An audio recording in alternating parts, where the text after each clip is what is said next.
Good morning, River of Life Community Fellowship. It is time for our Monday edition of Sunday School, where we get to have a short daily devotion since we can't meet in person for Sunday School. Now, this last Sunday, I talked about baptism and communion, and as we go through our tidbits this week, I'm going to continue on those themes of baptism and communion.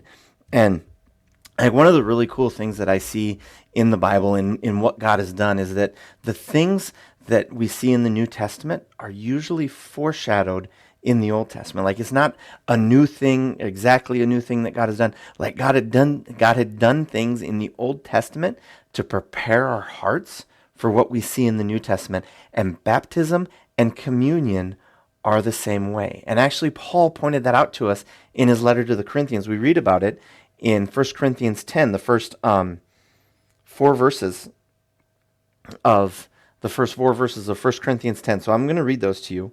For I do not want you to be unaware, brothers, that our fathers were all under the cloud, and all passed through the sea, and all were baptized into Moses in the cloud and in the sea, and all ate the same spiritual food, and all drank the same spiritual drink, for they drank from the spiritual rock that followed them, and the rock was Christ. And so what we see here is we see, like, Paul's pointing out some things that were going on in the Old Testament and shows us how the things that Christ instituted, these ordinances that we follow, are things that the Israelites themselves went through. And, the first thing he points out that our fathers were under the cloud and passed through the sea and were all baptized into Moses in the cloud and in the sea. And so what we see there, that's kind of baptism. And you think about the crossing of the Red Sea was actually a baptism for the Israelites. And it still had kind of the same symbolism that we see as baptism today, because the Israelites were slaves in Egypt. They were slaves in Egypt. And then God took them out of that, and then they crossed the Red Sea.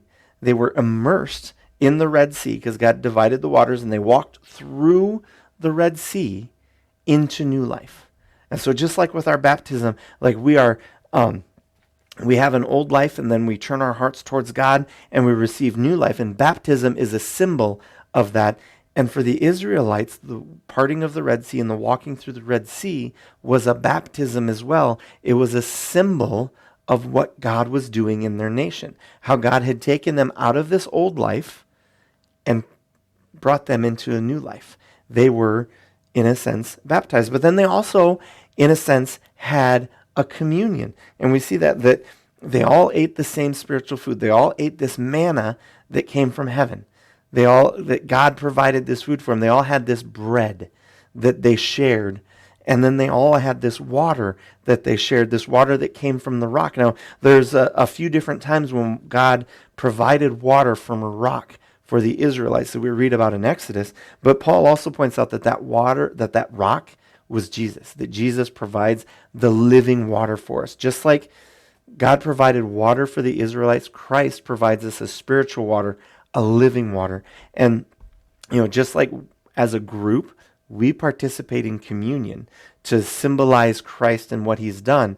The Israelites also had a type of communion where they had bread and they had a drink, and it symbolized what God was doing, and it was a constant reminder of their dependence on God and how much they needed God in their lives, just like communion is for us today. And so that's just like so cool how God has been foreshadowing all these things throughout all of time. He's been foreshadowing these things to prepare our hearts, even though we didn't realize it was happening, to prepare our hearts to receive the gifts that he has for us today. And that is just so cool. It's amazing how God works like that. And so, my encouragement to you today is, as you're digging into the Word of God, to remember the things that God has done in your life and just to thank him for that.